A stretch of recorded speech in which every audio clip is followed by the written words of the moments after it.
90 to 92. The Gerry Ryan Show, Monday to Friday, 9 till 12 on 2FM. 1857-15-922, the Ryan Loan. Ryan Loan. The Ryan Loan, which is giant, by the way. Did I have a loan? Are you doing a kind of a Ravo Direct thing Wouldn't now? that be good, yeah. Send in your application. If you look like you can pay it back, we are the crack. Phone the Ryan Loan line now. Do you remember they used to think, actually, maybe they still do, in, I think it was the News of the World, called Captain Cash. And do you remember that? And you'd write in and say, dear Captain Why I want the Cash, money. I am an alcoholic and I've one leg and I fill the other one with the drink and I've run out now. Yeah. Could I have 10 grand? And that sounds like the brother, Fiona. Yeah. And immediately he'd, Captain Cash would go, certainly. And then someone would write in and say, could I send my children to school because I've no money? No, you're greedy. Send them to a hedge school. Captain Cash, we must check that out. For our friends from the News of the World listening, give us a buzz, lads. Have you still got Captain Cash? And if not, why not? Yes, and if so, can we have some cash? Yeah. When was the last time you changed the tape on your answering machine? Or cleaned the heads on your video recorder? Or have you checked the salt dispenser in your dishwasher lately? This is very old and out of date, actually, I'm just realising. Carry on. Yes, it's amazing just how quickly thoroughly modern skills and chores become obsolete. It might seem like only last week that you were learning your dial-up modem codes. Now, like most of the phone numbers you once carried around in your head, these codes are gone forever.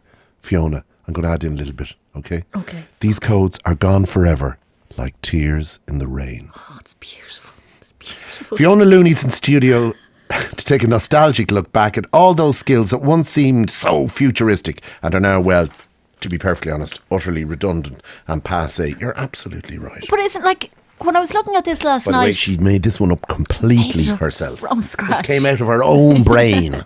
Well, with a little bit of help from Tinternet. But looking at Tinternet and that whole thing about dial-up modem codes...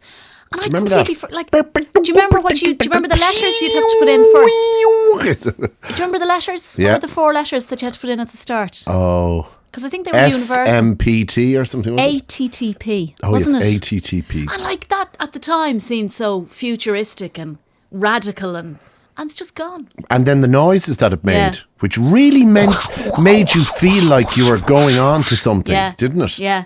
I mean, I can remember, and like it's not Do that that long again, ago. that was very good. But I can remember, like in London, when we first got Tinternet and looking at it on the black and white screen. Like, yes, what was that? London, when you used to work for the BBC. The black and white computer screen and realising you were on the internet and that, there was like people could that you could get black information. Black and white screen. Well, I had a very old monitor. We were very poor. Captain Cash, if you're listening. But and like being aware that like you could find things out. And you could only find out at that stage the name of kind of the hockey team in Toronto. Because there was you need to adjust yourself there. I know. I don't know what's going on there. It keeps happening. No, can I just say, lovely outfit and looking great. The uplift thing's working as well. But we have... Are you saying, when you say the uplift thing is working, are you suggesting that they're not naturally that buoyant? No, what I'm saying is the uplift is working. They are uplifted. Right. But there's an inherent suggestion that if it weren't for the uplift, they'd be swinging around my ankles. No. Which tragically isn't the case. No. What I'm saying here is, what do I know?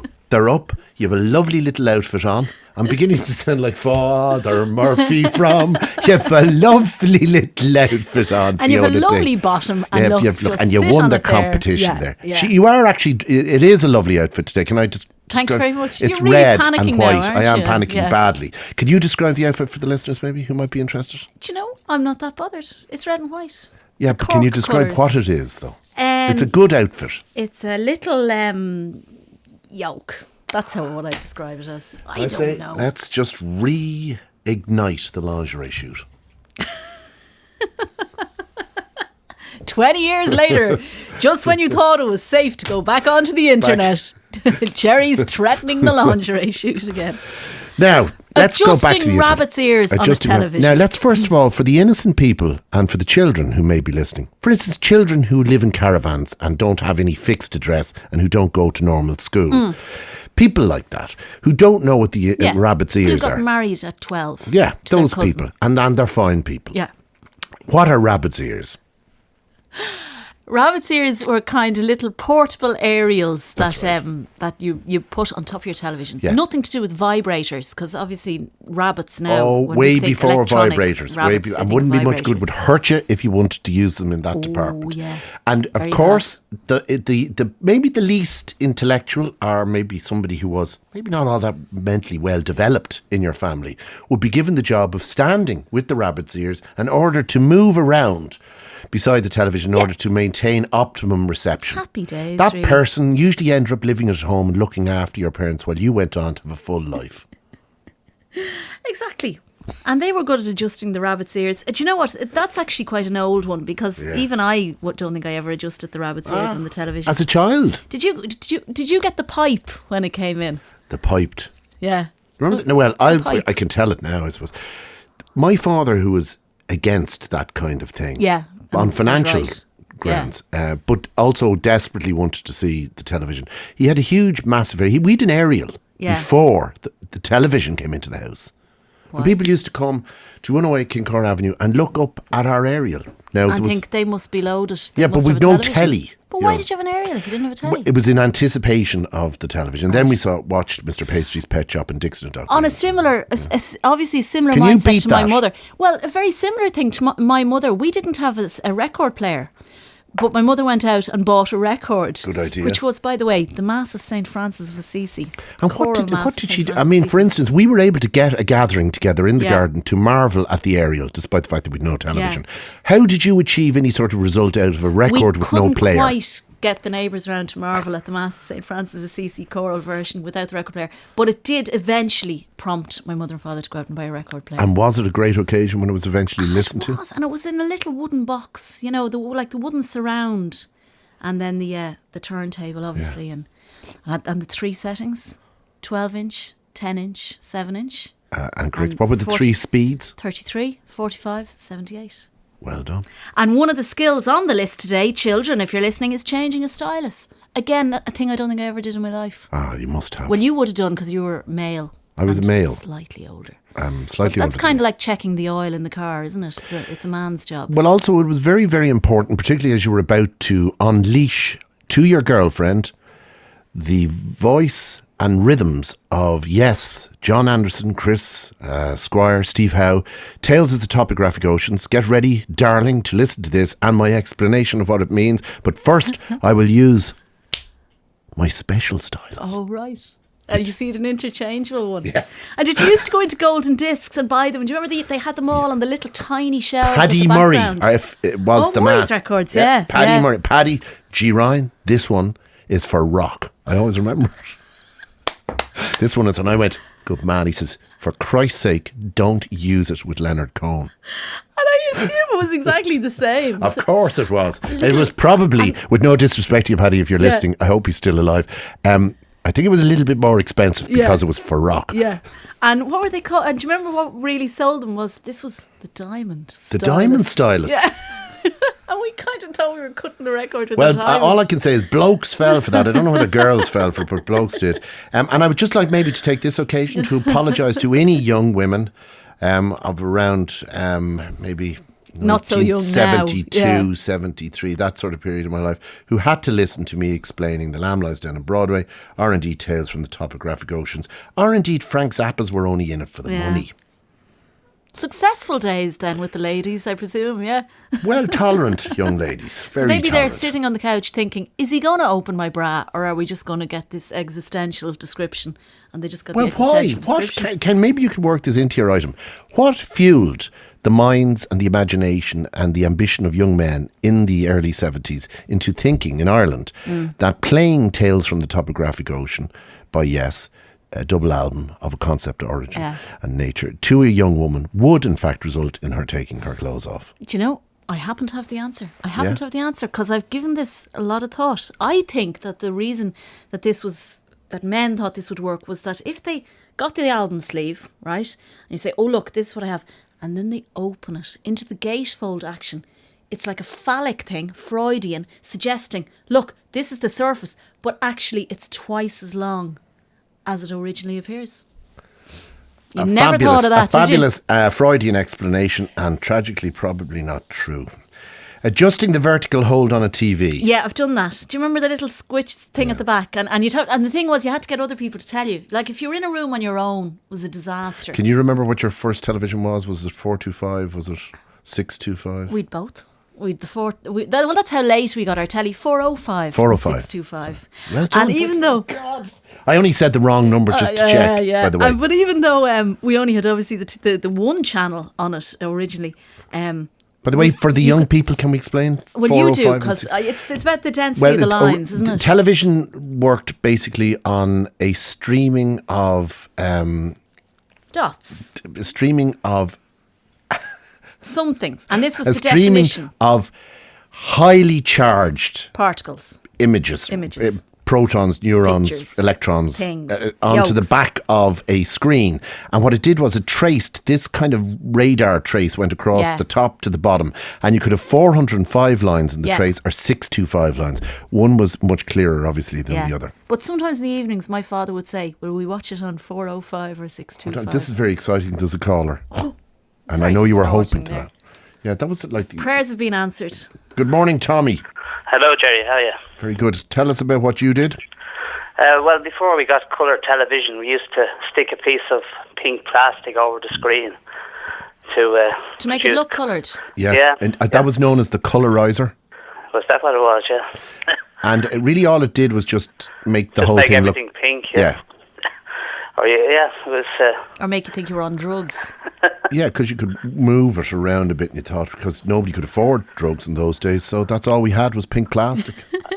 Yeah. We were so poor we couldn't even buy drugs. Tommy, and was that the highlight, really, of the whole technological thing in your family? Was it the plastic thing? We had the remote control video with the wire on it. Oh, with the wire linking the remote control. About 4 foot away from the video. God, that was good, wasn't it? Yeah.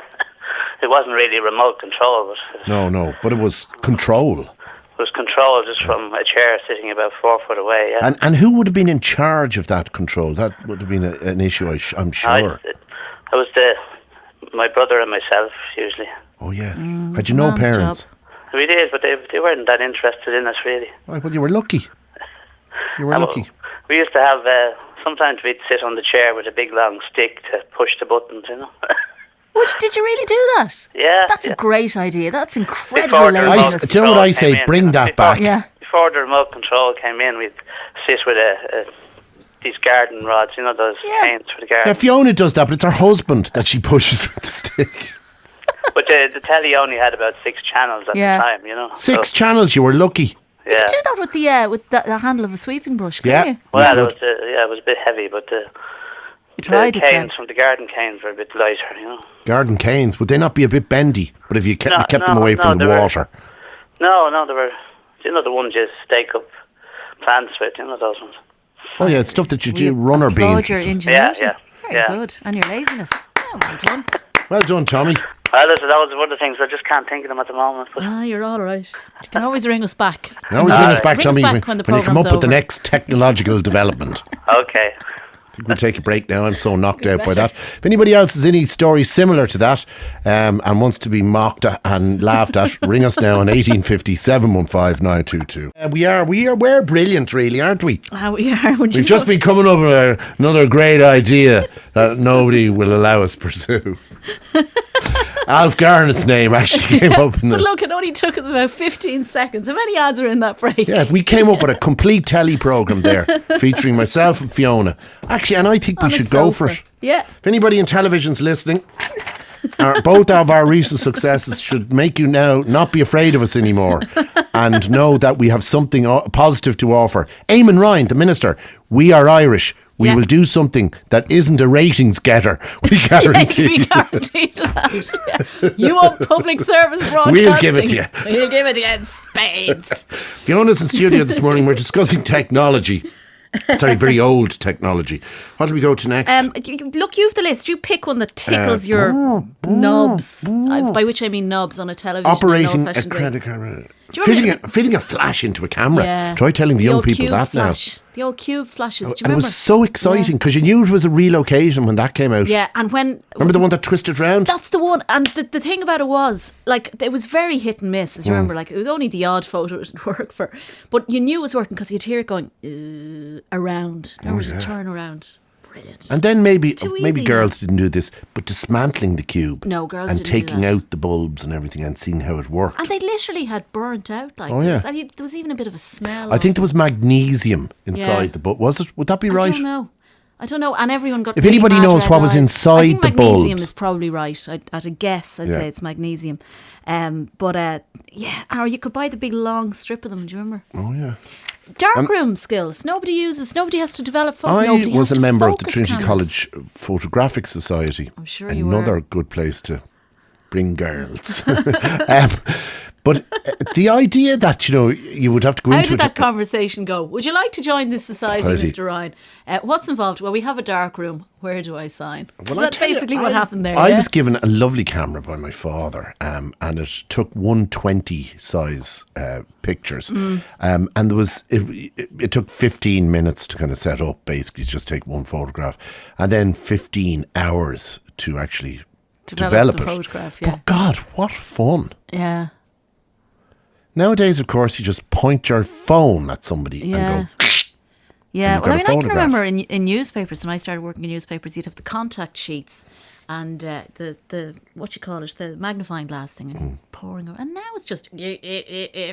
No, but you see the guys, you see all our photo pals, With the they're- laptops now. The laptops at the thing, matches, yeah. just I know. and it's uploaded and it's gone Yeah. and they've trimmed and cut Yeah. and they've The put front Bertie page Ahern's or the back page head is on laid Mary out. Harney's body Yeah. already. It's laid out before Yeah. the matches, before the final whistle has even gone. Oh, young God, people, you help don't know us. you're born. Tearing perforations off printer paper. Do you remember that? Oh, yeah. Printer paper you had to jam it onto either side. But it was a printer, so it didn't matter. It was a proper printer. Changing the daisy wheel on the printer. They're gone now as well. I don't think I've ever done that. Or even the laser. Well, mind you, I still have to change those the cartridges. Do you? things. Yeah. We had them upstairs, but they've gone recently. What's the modern way now? What do you do? Well, you put in they're cartridges. They're like little boxes, right? Yeah, well, that's what I have. Yeah, I've got They that. look like little measuring tapes. Yeah, everybody's got them. Yeah. That's not old-fashioned. That's modern. Well, it will be old-fashioned What in a will week. replace that? I don't know. A thing that goes. Washing milk bottles. Here's some yeah. for the ladies with a special brush. The bottle There was a brush. special milk bottle brush. This Yeah. wasn't a brush that was used for something else, and people decided to use it for washing milk It was bottles. actually for washing Why milk did we bottles. wash milk bottles? Why did we wash milk Because bottles? you had to put them out You again had to in put the them out. morning. Yeah. And it was also a sign. It was a status thing. You knew manky families. Didn't wash them properly. They didn't wash them Yeah. properly. And do you know, I think if Eamon Ryan is still listening, I'm sure he's rushed off now to write the contract for you and me to do that public service broadcasting. Can he interfere though with RT and make them insist that they get this program together featuring you and I? Well, I'd like to think he can. I'm sure that's what's on his mind right now. Eamon, But do your job. take a break from that just for a second, Eamon, though do go back to it. I'm convinced that delivering milk to people's homes would be a greener way to go than, the old milk bottles. Well, actually, let's just concentrate on that for a minute, Fiona. Because nobody has milk brought to their homes anymore. Fiona. Yes, Gerry. I think that you've just hit on something there that Amo and the lads would be very chuffed with. Because the milk bottle was recycled and recycled Yeah. and recycled and Plus, recycled. the milk floats, electricity. Yeah. Didn't know dirty petrol engines, electric floats. Electric milk floats. And recycle the milk. And the milk bottle, I gather, had a life of several years. Yeah. Plus employment for milkmen. And also remember, if we ever had to return to the Troubles, all you needed was a rag and some petrol, and you Absolutely. had an urban revolution. Yeah. And that could happen again tomorrow. In Tomorrow. fact, it probably will. It's all going off in the north again. So Bring back the milk bottles. Yeah. Vincent, good morning. How are you, Gerry? How's it going? Very good. Fiona's here. She's got some really good stuff for us today, as we say in broadcasting. She always has. Oh, yeah. Tell that to Eamon Ryan. Carry on now. Carry on Vincent. there, Vincent. Right, when we were kids, my dad hurt his back, and we were the remote control for the television. So then we decided one day when we were at school he couldn't get up to change the channel, so his invention was get a fishing rod, roll up a sweet afternoon box, which he smoked, sellotape it to the top, and he was able to lie on the floor and change the channels. Excellent. Excellent. That's the kind of, in this new industrialised Ireland, that's the kind of man that we need. You know the Ernst & Young Entrepreneur of the Year Yeah. competition? Oh, I'm telling you, he That's was what way should before be his time, he was. Oh, He yeah. was light years. He was so far ahead of his time. He was from a different planet. I like the telling fact you, there yeah. was a sweet Afton box. That's a Ah, it nice had to be touch, that, isn't yeah. it? Vincent, do I detect from your sort of slightly languid tone of voice that he's no longer with us? Oh, no, he still is, yeah. Oh, He's alive sorry and about kicking. that. I No, thought you're it was- all right. He's got, that's all right. It's probably Okay. nerves, it is. All right. Good man, Vincent. An excellent story. Bernard, good morning. How you, Gerry? Very good. How are you? Say hello to Fiona. How you, Fiona? Hiya, Bernard. Years ago, you were saying about washing the milk bottles. Oh, Yeah. yeah. There was a sort of a thing came on the milk bottle from Premier Dairies, and it said, milk comes in a bottle. We can't bring round a cow. So please rinse and return them, as most of you do now. Very good. Very good. That's why the bottles used to have to wash your milk bottles. Yeah. Because the cows couldn't. That's it, exactly, Gerry. Well done, Bernard. That's interesting, isn't it? They were great days. Bring them back, we say. Mary, good morning. Hello. Hello, Mary. Hi. Hi, Mary. Hello. Hello. Can you hear us, Mary? Can you hear me? Yes, Just about. I have to shout at you, I'm afraid, Gerry. that's fine. Why is that? Why are you shouting? Because my phone's quite rubbish. Rubbish, okay. Good. All right, listen, so my dad was a father of 6 girls, and he used to still does wear false teeth. His repair job, when his false teeth broke, he'd melt our dolls' arms and legs down Oh, no. and seal them together, and he'd get a few more days' wear out of them, do you know? That's well, I think it's against the law now. It probably would be, all right? And are you all badly scarred by that? Well, I suppose we're all tomboys after that incident. That's right, because you had to bring up these torsos. Yes, torsos and heads occasionally if they were hard plastic, but all the soft plastic bits would be gone, do you know? He didn't use the heads as well, did he? No. If it was a soft plastic head, he'd probably chop the hair off and then use that, but it was mainly just arms and legs. Is the he still family with name us, Mary? Lecter? Is it? Is he still with us? He is, yeah. He'll kill me if he knows I'm phoned up. Well, we've no problem believing that. What was the thing that Helena Bonham Carter was in? Remember they took off her arms and her legs? They put her in a box. Boxing Helena. Boxing Helena. Yeah. Boxing that's- Mary. That's what I'd watch out for if I was you. Change your number, Mary. Change your number, Mary. I will Don't go do. out. Thanks Here's a a text 51552. If you lived in Santry Yard, you'd have had milk delivered by a friendly milkman. Gary also butter, cream, and eggs. Great. There's no answer to that. Fantastic news. Hello? Hello. It's Mr. Gappier's Gappier's aunt from Ireland. yes. Apologies, Mum. You will not believe what your nephew has done. You I found him stopping the delivery to Kenco. He didn't understand they use the same high-quality Arabica beans in their instant coffee as in their roast and ground to ensure a fantastic taste. If only your nephew shared your knowledge, Mum. And your timing. Kenco, coffee without compromise. TV licence inspector. This is our holiday home. Still, you need a separate licence for the TV here. We don't have a TV. We're very outdoorsy, hill walking, canoeing, sky gliding, surfboarding. Wow, sounds great. Oh yeah, good to get away, you know yourself. And if it rains? We pretty much stay in and watch TV.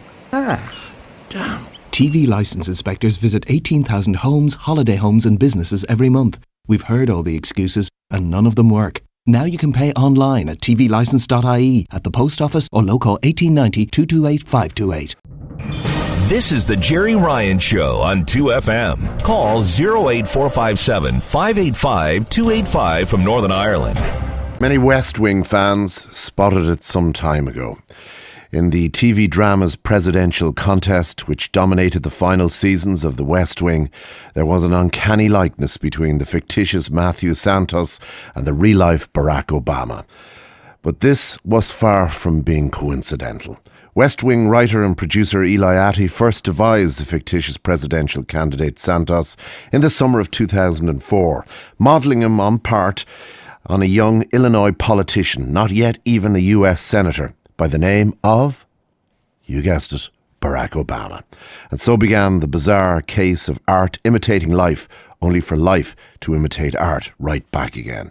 Eli joins us on the line now from LA to tell us who came first, Santos or Obama. Eli, good morning and welcome. Morning.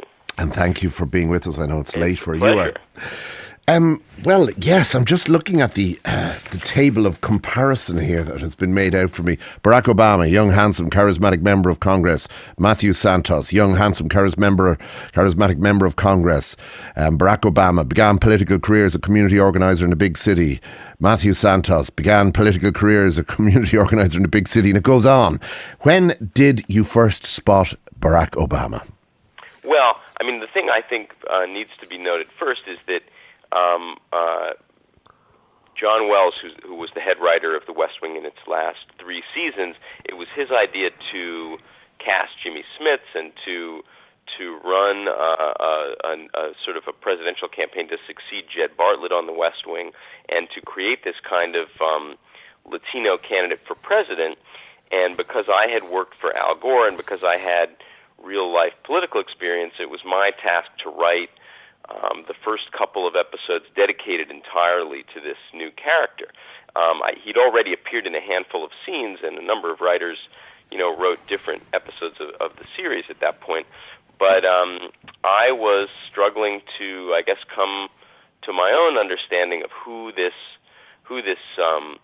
post-racial politician was, who this kind of young, handsome, forward-looking, next generation a leader was, and Barack Obama was actually just becoming quite well known in America. He was not yet a United States senator, but as a candidate for the Senate and as a state legislator from Illinois, he gave the keynote address at the 2004 Democratic Convention, and I don't know how much attention that got in Ireland, but in America, overnight, people were talking about him as this sort of the next Mario Cuomo, this incredible orator, somebody who had a presidential future in the Democratic Party.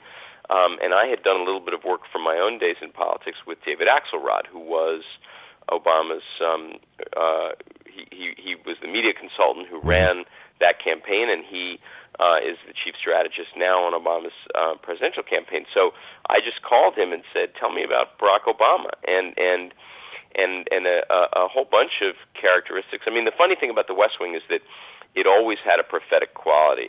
It always seemed like we were doing some kind of a storyline that would then be echoed in the real world. And some of these coincidences are just that. But a lot of the attributes of Matt Santos did come from Barack Obama, at least in my mind. Now, this is where I have to give you credit that I certainly would not be able to take today. There's a Disney quality to Barack Obama's campaign at the moment for the Democratic Party's presidential nomination. If somebody had said to me, even 2 years ago, well, there'll be a post-racial candidate, there'll be a black man who'll have a Kennedy, Martin Luther King flair to his speech, writing and making, and he will become a real credible candidate, and he might look like he might even be about to whip the ass of the Senator Hillary Clinton. I would have said, great story, fantastic, let's get the guys from Disney and we'll make it. But this is reality. This has happened. When you began to look at the character Santos and fleshing him out, and it does seem like there was, a template in Barack Obama's rising career to work from in creating Santos. Was it Disney, or did you think it would really happen? Well, I have to say that I didn't think it would really happen exactly, but to some degree it's generational. I mean, I think the Matt Santos character was like Barack Obama in real life, in his mid-40s, and somebody who was maybe the first serious presidential aspirant, despite being from a minority group, to be from a generation maybe just a little bit after the civil rights movement was a burning issue in this country, that somebody who maybe was not, kind of stuck in old paradigms about race. I mean, I think the interesting thing about Barack Obama that was true of Matt Santos, one of the things that was borrowed from Barack Obama for Matt Santos was this idea that he really refused, proud of his race, but refused to be defined by it. And maybe came from a generation, was really kind of a transitional politician and someone who transcends his own categories. And I think what's also true of both Matt Santos and Barack Obama is that a lot of people who wondered whether somebody like that could be president were nonetheless drawn to him and pulled the lever for him, and I think that's what's been happening.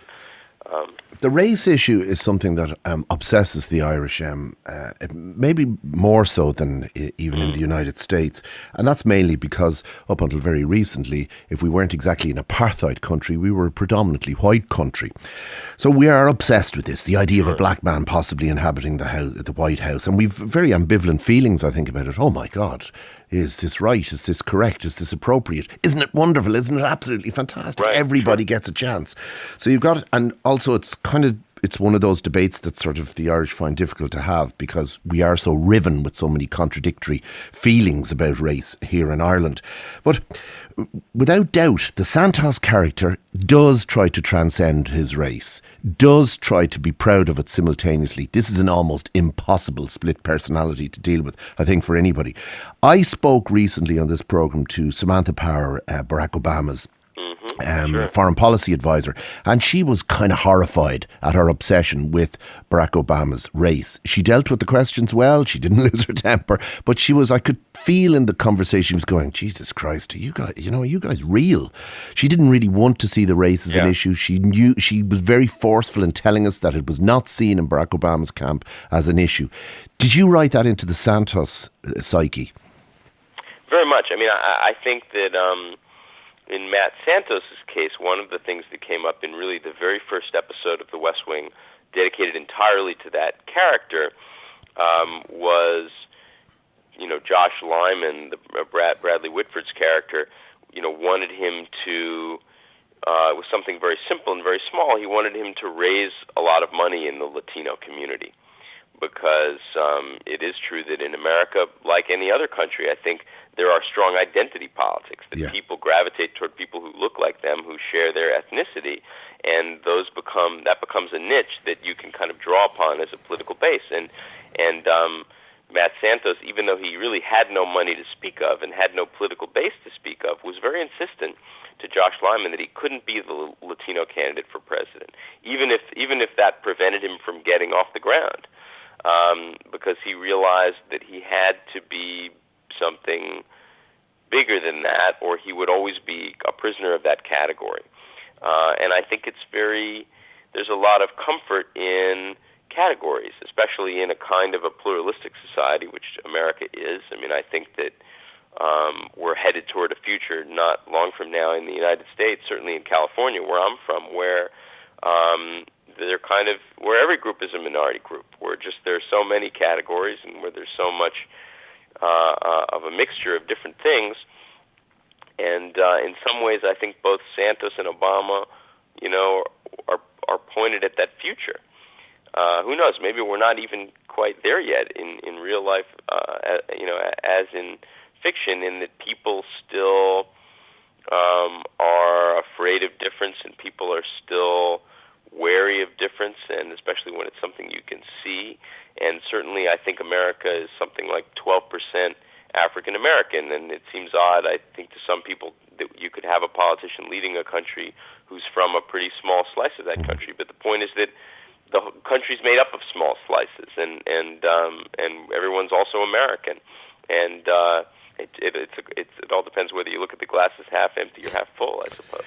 Now, the notion of a superstar candidate is very much present in Obama's disposition now, and his speeches are superstar speeches. I worry sometimes that there's a lot of, we are going forward together. When we get there, we know we will be there because we will actually be standing together. We will look behind and we will see the past. We're looking forward and we'll see the future. Whatever, to make it up as you're going along. You should have been writing for it. But you just know. You love the stuff, but you also worry about the substance, and the Santos character seemed to have some of those issues, and I think Barack Obama is now facing those issues. Well, I mean, actually, I guess it would depend. In the case of Matt Santos, I think that from the very beginning... Do you think his speeches were better, Eli, do you? Well, I think that that's hard for me to say. I'm biased on that question. I'm not even sure in which direction. No, I'm a big fan of Barack Obama's speeches, and obviously I wrote a lot of the Matt Santos speeches. But in the case of Matt Santos, it's a funny thing. He did have a celebrity aura. Maybe it was easy for him to have because he was played by a celebrity. But we had a lot of fun with that, and the fact that he was handsome and charismatic, and people even on the streets of Iowa and New Hampshire in our fictional show were very drawn to him, even when he had very little political support. He started out from nowhere, and people were really drawn to him. I think that at the same time, Matt Santos had, from the very beginning, a very clear substantive agenda. He started with a big platform of education reform, and in some ways it was too substantive. Josh Lyman was saying to him from the beginning, show people your personality, give people a little bit of nice rhetoric. Don't scare them off too much with with a lot too much of detail. Which is true in those early primaries, especially in Iowa and New Hampshire. People want to hear what your plans are, but they don't want to be bludgeoned with it. They want to get a bit of a sense of what's in your heart and who you are. I think Barack Obama actually has plenty of substance, but he does sort of lead with his character and his personality, and I think it's a pretty outstanding asset that he has. I think that his response has been, anyone can write a position paper, and his campaign has hundreds of them. And if you look on his website, he's got very clear positions on every issue. And if you go around spelling those out, it sometimes isn't particularly interesting or inspiring to people, or what they need to know about a president. I think it's even Jed Bartlett in the early glory days of the West Wing. I mean, he would get specific on issues, but what made him our fantasy president, what made him the person that we wanted in the Oval Office, is that we kind of glimpsed his character and his judgment and his heart, and we knew that whatever came up, he would be the one to lead us. And that's what people want in a president, I believe. It's less, you spell out each policy platform in detail, and more, who's going to kind of have their finger on the red button when you don't know what's going to happen. When Bartlett went off message, that's when I think he appealed most to the audience. When he was going off message, he was probably, from a writer's point of view, going more on message than at any other moment in his performance. But when he appeared as the character to go off message, that's when you were transfixed by him. Yes, I think one of the things that we were always acutely aware of on the West Wing is that if you want to see a politician on message, as it were, if you want to see a politician giving a canned speech or sticking to a party line, you can just turn on CNN. Yeah. It was more that what we were trying to show you on the West Wing always was the 2 minutes before and the 2 minutes after what you see on CNN. And if you can, message by definition, is a kind of a stale, pre-programmed, canned thing, which is very uninteresting, very undramatic, and very unhuman. Washington can be an echo chamber in this country, and I think that our success with Jed Bartlett and Matt Santos and Arnie Vinnick in the last couple seasons of The West Wing was peeling back the message and showing the humanity and showing the spontaneity and showing the frustration and the emotion. And I think if our real world leaders could have that kind of sympathetic portrayal, and by sympathetic I don't just mean Hollywood scripts and fancy lighting. I mean the man who's wrestling with the decision, who's struggling to get it right, who's looking to his wife for and his God for moral support. I think we'd be much more sympathetic toward politicians in general. Did the character or the real actor Jimmy Smits, did he ever meet Barack Obama? I know that he's met him because I've seen a photograph of it. I have that. Actually, sorry, I have that photograph here. I wonder what that meeting was. Yeah, I don't actually know the question, and I don't recall. I don't recall personally ever speaking to Jimmy about it. Jimmy Smits has always been very engaged in Democratic politics and knows the Clintons, and I'm sure he's met Barack Obama many times at this point. I don't actually know who he's supporting in this race. Did he have opinions about how his character should be fleshed out and developed? Well, it's funny, here and there, but he's a wonderful actor who also likes, as I think some actors do, and I think it's important when you're doing a television series,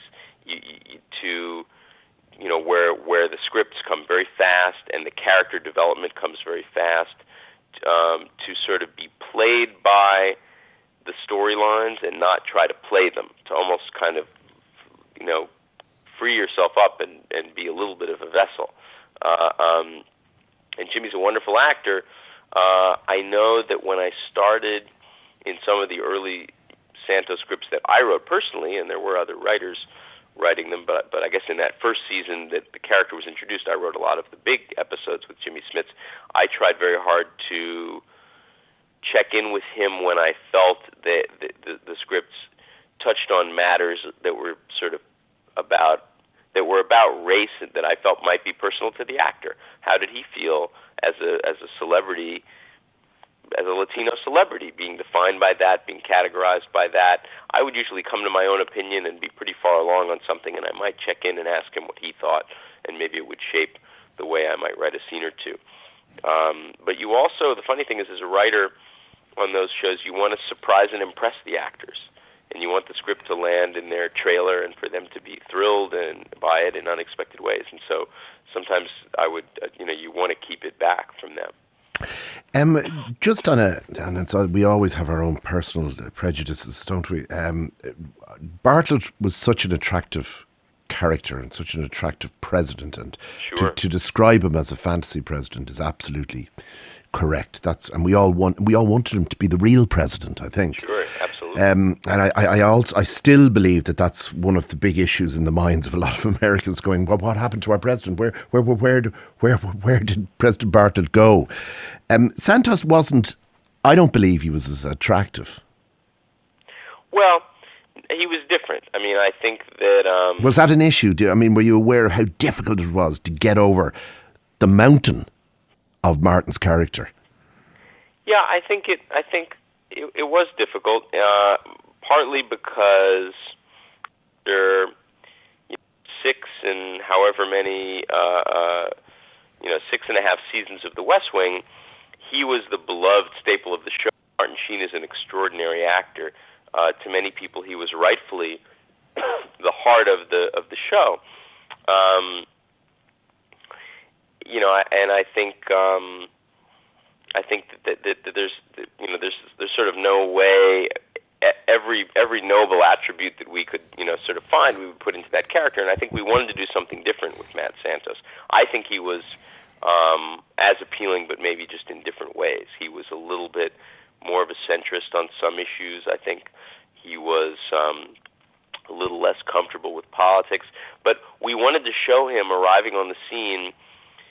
I think at the time that viewers of The West Wing met Jed Bartlett at the very beginning of the series, he was already kind of completely finished as a president, and we wanted to show, the Matt Santos character in diners and coffee shops in Iowa and New Hampshire, questioning the process and learning about it and growing and improving as a politician and improving as a man in some ways. And it's a huge growing process that you go through, I think, to go from being a man to a leader. And I don't know that we, 100% successfully captured it, but we wanted him to be less finished. And it was always going to be hard for anybody to step into the shadow of Martin Sheen, who, of course, never left the series. Now, can I just leave The West Wing for a moment, if that's possible? Sure. The writer's strike, good old-fashioned industrial action meets Hollywood. Of course, as a writer, you were smack bang in the middle of that. It must have been a very bizarre experience. It was very bizarre. I mean, mainly because we're a lot of people who, sit in our offices scratching our heads and reading and writing and arguing about, fine points of scenes and dramatic turns. And, it was very Norma Ray. We were walking on picket lines and carrying signs. And, generally the Hollywood writers are a group of people who kind of wear, thick glasses and scratch their heads and contemplate their navels a lot. We're not labor agitators by nature. And if you were out on those picket lines, it was kind of funny because you would see a lot of very expensive, eyeglass frames and cups of Starbucks, lattes, and people a little uncomfortable with the whole idea at first. But it was wonderful. I mean, there was a great sense of community, and people really rallied behind the idea of the strike. And I don't know, in the end, whether we turn the industry Was it around worth or it? In the Rupert Murdoch question, was it worth it, Mr. Ratty? Yeah, it's a good question. I mean, I think if you look at the deal that the writers got, the big issue for the writers going into the strike was that, entertainment is changing. A lot of people now are watching movies not even on DVDs, but on little iPods and iPhones and streaming video on their computers. And, writers don't really get a slice of that financially. And as the old financial model dies, which is just TV and movie theaters, we need to find a way to be paid for what may be the future of our business. We didn't get huge gains, I don't think, in the strike, but we got a little foot in that door. The studios acknowledged to the Writers Guild in the end that, yes, we should have some jurisdiction over that area, and they gave us a small fee, which we thought was a reasonable small percentage of money that they might make on so-called new media.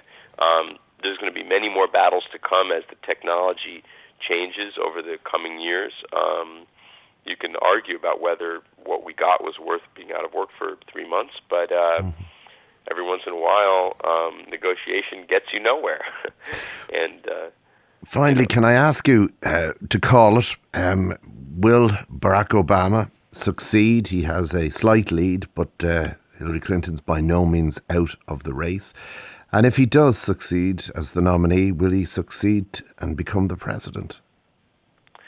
Well, it's a good question on both counts. I think the Democratic nomination, that race, has been very, very tight, and every time the press in this country seems ready to write off Mrs. Clinton, she has a comeback. And I think some of it is the press has been very quick to write her obituary, and I think the voters, maybe because of that, are reluctant to fire her, as it were.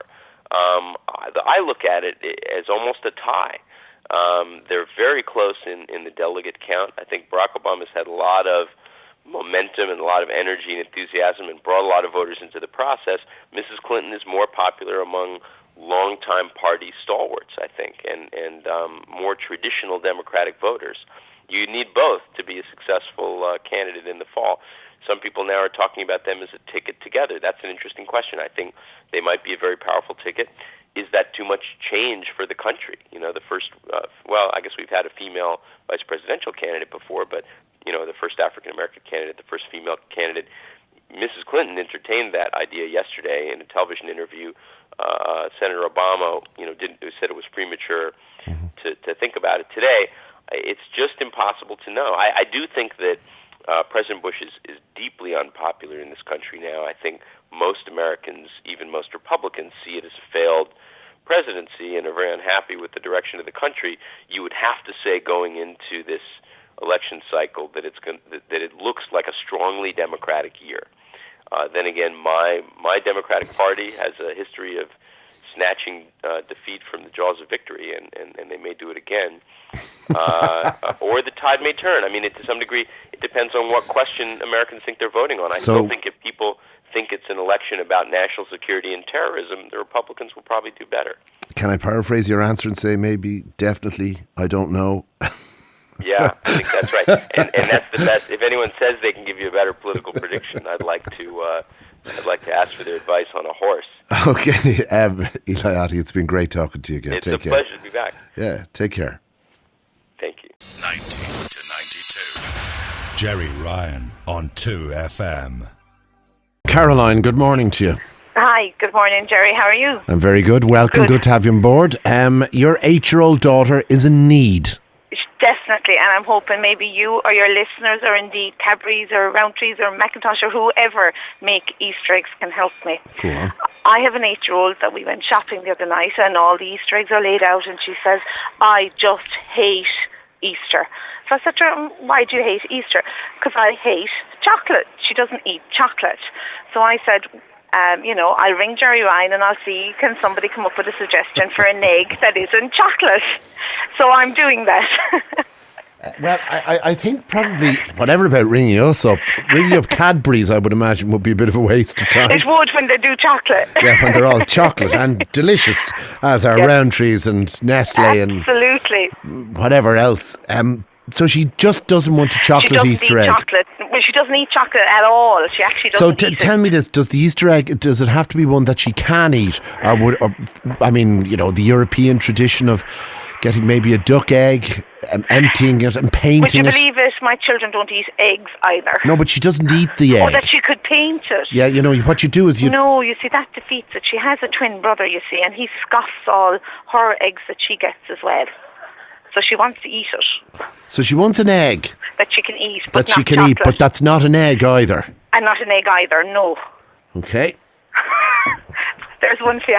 And would you like, a baby's arm holding an apple, Typhoon Lagoon, Donald Duck to come and visit your granny? Well, You're they'd not probably asking be for easier. much. I'm not asking for much, but now she gets the usual. We get her, the jellies and the Yeah. stuff like that, but it's not the same. No, she wants It's not an egg. an egg. God, what could you make an egg out of that she could eat, I that don't she know, would there might be some enjoy? chef there or something that might have a good Okay, an well, this is a idea. really good one. This is a very good one. And we now ask all the confectioners listening this morning, all the chefs, all the cooks, anybody with half a brain, how do we create an egg for this 8-year-old girl who doesn't like eating eggs and doesn't like eating chocolate, won't eat chocolate, but wants an Easter egg? Yes, Well, it's a tall order. a very tall one. But I you've come hope to a you can help tall me. programme, so hopefully we'll be able to do something for you. Oh, I hope so, because I'd hate her to hate Easter because of an Easter egg. Well, you're absolutely right, yeah. And what about the rest of them? How will they do? I mean, they've no problem with chocolate, no? Oh, they've no problem. Her twin brother will scoff hers as well as his own ones, and I've other twins that are 5, and they'll scoff chocolate away. Yeah, no I've seen problem. some of my guys eating the Easter eggs already. Oh yeah, no Already. problem. So it's awful to Forget sit there about and the watch. Easter egg hunt. Yeah. In Clontarf it seems to have already taken place. Started, but I mean, she's there on Easter morning, and they're scoffing the 3 of them Easter eggs, and she is eating the jellies out of their Easter eggs. All right, jellies Caroline. that we've given her. As I said, it's a tall order, but you've come to a tall programme. So let us once again ask all confectioners, ask all cooks, ask all chefs, ask anybody who's got any sort of sense of creativity. And it has to be edible, this egg. It has but to be but it edible, cannot be an actual egg, and it cannot be made from chocolate.